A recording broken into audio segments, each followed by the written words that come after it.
大家好啊，我是大鹏。今天咱们接着来看一部丧尸片，叫《13号怪异岛》。这部电影口味比较重，为了方便过审呢，咱们就只能后码了。希望朋友们可以多多理解。故事发生在美国某地的一处森林公园，有6个医学院的大学生马上就要毕业实习了，他们以后要从事的是法医。教授就申请了个实操模拟，想让他们在没毕业之前也感受一下法医的工作内容。地点是公园内的一个岛上，网上都管这地方叫怪异岛，位置挺偏的，基本上没人来。而他们6个是由一个劳改犯人给带来的，这个劳改犯随后的2天里会担任营地里边的厨师。坐小船登陆后还需要开车40分钟才能到模拟地点。趁着他们走的时候，咱们先来看一下教授这边。他联系了一个当地的机构，从停尸房里边借了3具尸体，腐烂程度不一样，死法也不一样，分别放在岛上的3个地点，让6个学生2两一组对尸体进行检查，包括死亡方式啊、死亡时间呀、周围温度变化对尸体腐烂情况影响啥的，也在尸体上留下了一些方便检测的方法，就是为了考验学生们的应变能力。布置完尸体后，教授摸到了一手黏黏糊糊的东西，就问公司那边派来的老头这玩意儿是啥。老头表示这些尸体曾经都被酸给洗过，是以前公司研究新产品时候用的，并且他不太赞成教授他们这种模拟，毕竟岛上已经好多年没上来过人了，荒山野岭的做模拟还不如让学生们去警局里边学的东西多呢。教授表示这么做是让他们体验最差的情况，如果连这种情况都能适应，那其他的也就不在话下了。过了一会儿，学生们就到营地这儿了，目前的位置没有信号，教授让厨师去给对讲机换电池去，自己则是要跟学生们说一下未来2天的注意事项和任务目标。他们这些人复修的专业都不太一样，有学昆虫的，有学地质的，所以3个尸体都是按小组分配情况去安排的。可以说这点教授做的是非常细致了。任务目标不用多余赘述，主要的就是注意事项。林子里一共有3个小屋，一间是现在的营地，一间是提供食物和装备的，最后一个是宿舍。3个小组之间不能有联系，一切行动教授会在营地用监控去看，有啥问题统一指挥，所有人呢也不能单独行动。这边的厨师在安电池的时候烟瘾上来了，就点了一根，没注意到的是把边上装酸的桶给碰倒了，酸流出来浇到了对讲机上，闻见了塑料味儿，厨师赶忙就清理了一下。对讲机暂时没坏，他也没把这事儿告诉别人。之前说过分组都是按专业分的，把行李放到宿舍后就要行动了，每天晚上都得汇报进展，成绩直接影响着教授对他们以后的就业推荐。分组的结果是男主大壮跟小白一队，女主小梅跟长发妹一队，鸭舌帽跟卷毛一队。刚才那个被烧了的对讲机就到了小白的手上，没擦干净，摸了一手，也不知道是啥，就觉得挺恶心的。学生们走了后，厨师也开始准备午饭了。环境差点，但伙食必须得跟得上。今天要做的是牛排和烤鸡，牛排1人1份，烤鸡2人1份。把鸡放进烤箱，他也没在那看着，是去切了牛肉。一会儿等牛肉切完，还准备抽一根去。另一边的学生们也到任务地点了，小梅和长发妹要调查的尸体在河边，鸭舌帽和卷毛调查的尸体在大客车底下，大壮和小白调查的在一个轿车的后备箱里。这后备箱的尸体已经长蛆了，大壮是学昆虫的，可以通过蛆的长度来了解到生长周期，但小白没学过这个，恶心的差点吐了出来。教授看到之后给大壮加了5分，小白扣了10分，因为在法医检查的过程中万一吐了就会污染到现场，而看见尸体差点吐呢，也不是一个法医应该有的职业素养，所以整体来说他们队还是少了5分。而这边的厨师抽完烟回来后发现鸡少了2只，烤箱边上还有之前的那种酸，也不知道咋回事。他把这事告诉了教授，问用不用去调查一下。以前在监狱的时候就听狱友说过这个岛不正常，说是警方会跟实验机构勾结，用死刑犯人去做实验，来的地点就是这个岛，怕万一岛上还有犯人啥的会危及到学生们的安全。教授的意思是不可能，因为来的时候已经问过了，这岛上好几年都没人了，即使有犯人也活不到现在。还让厨师赶紧做饭去，一会儿装好盒给学生们送。厨师先来的是小梅和长发妹这边，送饭之前呢，他先上边上房子那儿解了个手。这屋里头有一具尸体，穿着犯人的衣服，他也不知道这就代表着传闻是真的，还是教授多安排了个尸体进来，所以就把这事儿呢告诉小梅了。边上小屋中有尸体，你们要不要过去看看？教授觉得厨师这是在找存在感，毕竟刚才说过拿犯人实验的事儿嘛，就让小梅甭搭理他。但小梅觉得还是应该查看一下的，以后上班出现场也不能错过任何可能的线索呀，就让长发妹跟着厨师去看了。到这儿一瞅，果然有尸体，女性，年龄大概在30到40之间。长发妹也把这事儿告了教授。岛上本来信号就不好，另外一个被酸烧了的对讲还在教授手里，所以信号根本就传不过去，两边失去了联系。长发妹前脚刚要去跟小梅说，后脚厨师就看见尸体动了，给他吓了一跳，追上去就说死人活了，死人活了。长发妹不信，就没搭理他，还让厨师赶紧给别人送饭去，这块一会儿自己跟小梅处理就行。而在他们俩离开后，尸体也起来了，走出了小屋。随后小梅和长发妹回了宿舍，准备在这儿吃饭。长发妹也说了真有尸体的事儿，准备去调查一下。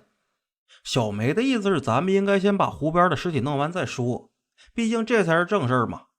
还给了长发妹一个录像机，先把小屋尸体拍下来，等任务结束后叫上他们一起研究。从小梅那儿走了之后，厨师来了大壮他们这儿，知道说尸体会动也没人信，所以就嘱咐大壮跟小白，你们俩最好不要分头行动，也要时刻的注意身后。而在他从大壮这儿走了之后，准备去给卷毛他们送的时候，看见刚才那个小屋的尸体了，正在树林里边穿梭呢，吓得他赶忙就跑了。万一真像传说中说的用活人来做实验，研究出来了丧尸，那在这儿待着多危险呀，就想回去告诉教授确实有问题。但跑得太着急，没注意脚下，卡了个大跟头就摔晕了。同时大壮和小白也发现对讲机不能用的事儿了，以为是没电呢，就想回去换个电池。小白在半道上也卡了个跟头，起身看到有个人走了过去，这肯定不是眼花了，绝对是一个穿着囚服的人，但大壮就是不信他说的。而等长发妹去到小屋后，也发现尸体不见了的事儿。他想联系教授，但对讲用不了，只能自己尝试着调查。没往前走2步呢，就看到了刚才那个女丧尸，吓得长发妹直接就跑到了灌木丛里。这儿树杈子多，可以卡视野。但没想到的是，丧尸闻着味儿就过来了。同时长发妹视野卡着卡着就把自己卡到了里边，被树杈子缠绕住出不来了。就这么的让丧尸咬了好几口，还吃掉了他半截手指头。目前的位置离小梅这儿不远，对讲用不了，但能听到外边的求救声。顺着声音过来一看，长发妹已经快不行了，浑身是血，估计是当时顾不上疼，硬从灌木丛里边钻出来的。他把长发妹带回了宿舍，准备先给包扎一下伤口，但长发妹还是没挺住，死在了小梅的怀里。教授这边联系不上大壮组和小梅组，他还挺着急的。而厨师醒了后跑了回来，说赶紧走吧，尸体复活了，估计还不止一个呢，没准就是之前生化实验的产物。教授相信科学，觉得死了的人那是不可能复活的，生化武器也做不到这种情况，依旧不相信厨师的话。同时现在营地里的灯又灭了，估计是发电机出了问题，就要去修发电机，等学生们回来再说。而他们俩没注意到的是，现在监控中显示大壮组那边来了个丧尸，正在吃后备箱里边的尸体呢。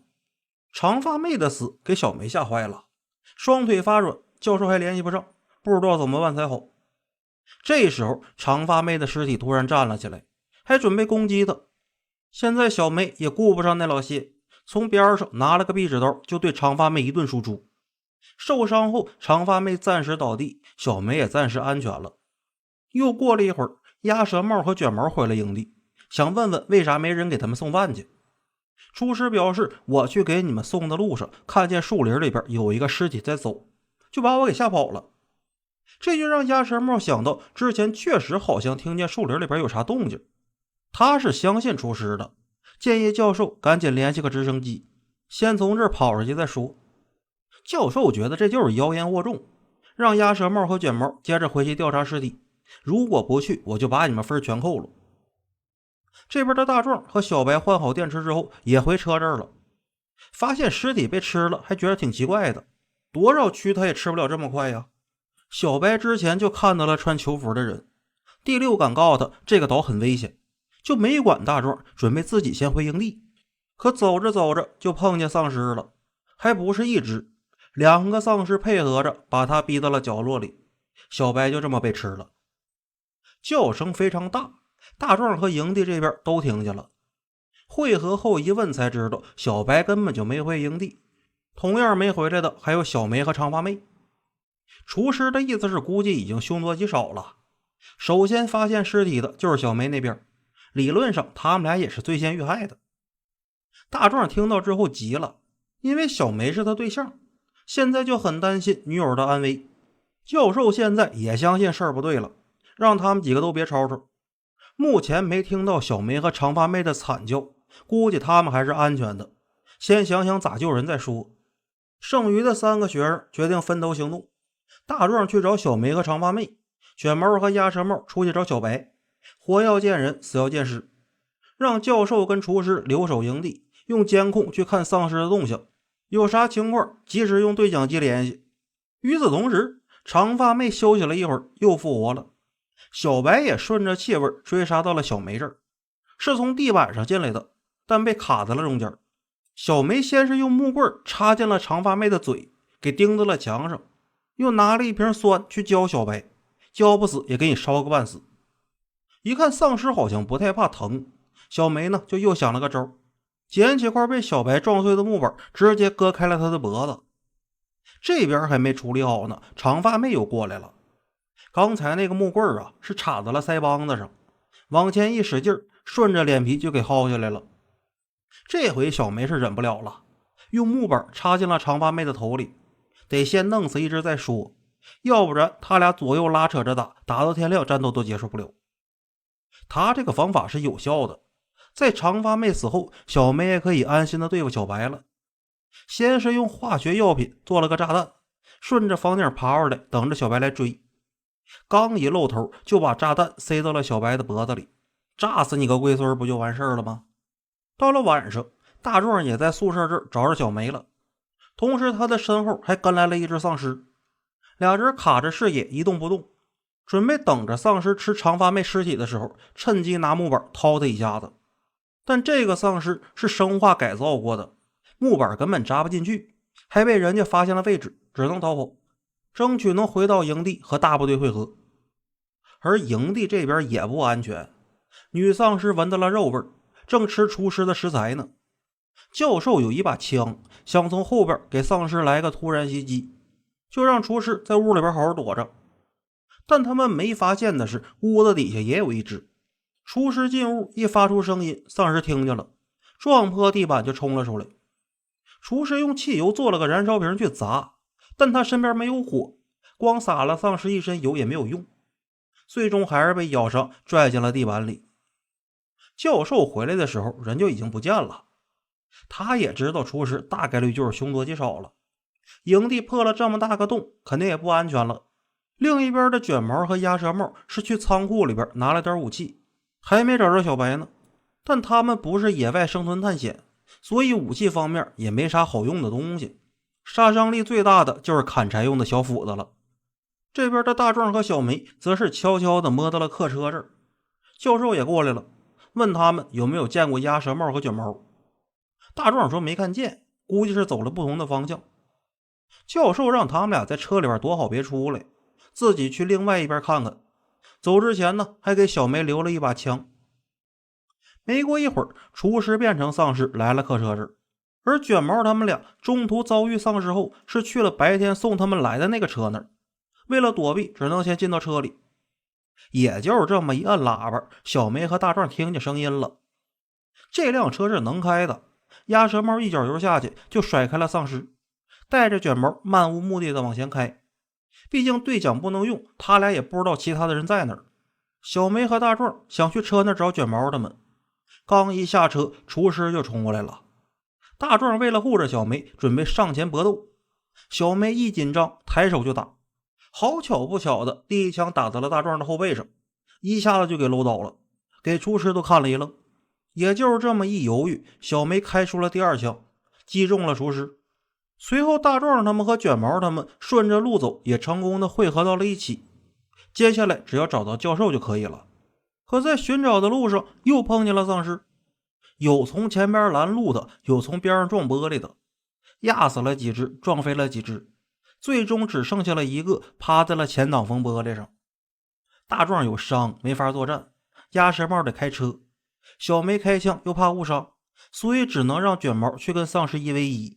俩人搏斗的这个位置会挡住车的视野，鸭舌帽看不见路，车就撞到营地里边去了。小梅和大壮在后排，问题不大。卷毛当场撞死，鸭舌帽的鸭舌帽丢了，丧尸一点事没有，还要进来抓他们。危机时刻，大壮捡起了枪，对着丧尸抬手就打，也为团队解决了麻烦。调整好状态后，仨人开车准备冲出园区。但大门外头有一个树桩子，天黑看不清，正好他们这车左大灯还坏了，就这么撞到了树上，发生了侧翻。人没啥大事，估计想把车再给弄正回来那是不太可能了，所以只能步行前进。这时候鸭舌帽发现自己受伤了，应该是膝盖掉环了。正好他们几个都是学医的，小梅会正骨，就帮他把掉了的位置重新又给接到了一起。走了一会儿，发现这块有好多房子，估计就是之前监狱实验的员工宿舍。鸭舌帽在一个杂物间找到了剑，但没有弓，只能当做近战武器使。大壮也把枪还给了小梅，让他去分头搜索一下，自己有伤，别说搜索了，能活到现在呀，已经是烧高香了。先碰见丧尸的是小梅，本着手里有枪心中不慌的原则，准备绕后给一个突然袭击。但他在听小物这方面还稍微差点，本以为是自己绕后了，但实际上是被丧尸绕后了。还好是发现的及时，但第一枪打的有点偏，是打到了肚子上。第二枪也有点偏，打到了眼睛上。想着第三枪那我就离近了打呗，对着你脑门开枪还能歪了呀。但这枪没子弹了。丧尸一看你装了半天逼，现在按回合也到我了呀，冲上来就扑倒了小梅。就在马上要动口吃的时候，鸭舌帽过来了，从后边用剑贯穿了丧尸的嘴，箭头正好卡在了牙中间，这回是想吃都吃不了了。几个人就这么一直躲到了第二天天亮。教授出去绕了一圈，啥也没干，也回来了。老头昨天晚上听见枪声，今天早上也准备过来查看一下情况。教授把火撒到了老头身上，问为啥知道这有危险，昨天还不提醒，让他现在把知道的全说出来，不说就打死你。老头就说了呀，之前公司拿死刑犯做生化实验，结果中间出了问题，这些犯人就都成了丧尸，但已经是几年前的事了，他也不知道丧尸到现在还没饿死。正说呢，后脑勺上插根剑那个丧尸过来了。教授把老头扔过去拖延时间，丧尸合不上嘴，吃的也比较慢。教授准备开车走，但发现钥匙没在车上。等丧尸咬死老头后，也看见钥匙在哪儿了，现在正在丧尸嘴里边那根剑上挂着呢。电影到这儿呢也就结束了。最后咱们简单的来说一下吧，这片好像以前在视频网站上有，但后来被下了，可能是因为口味相对来说比较重。他这个电影制作成本很小的，丧尸的妆也不是说像咱们以前看的那种，这电影里边都是腐烂尸体的状态。整体来说不算特别的好吧，但剧情上相对还凑合，起因经过啥的都交代清楚了。如果看过别的丧尸片再看这个就很容易接受，如果没看过别的，这部电影确实容易造成一些阴影。我个人认为还是带点搞笑风格的，打斗场面不算激烈，但也能看得出来没在对付事儿。承受能力强的朋友们呢，可以看一下原片。行，那今天的内容啊就先到这儿了。希望喜欢的朋友可以点个赞支持一下。在这儿啊，也是先谢大家了，感谢您的观看，咱们下期见。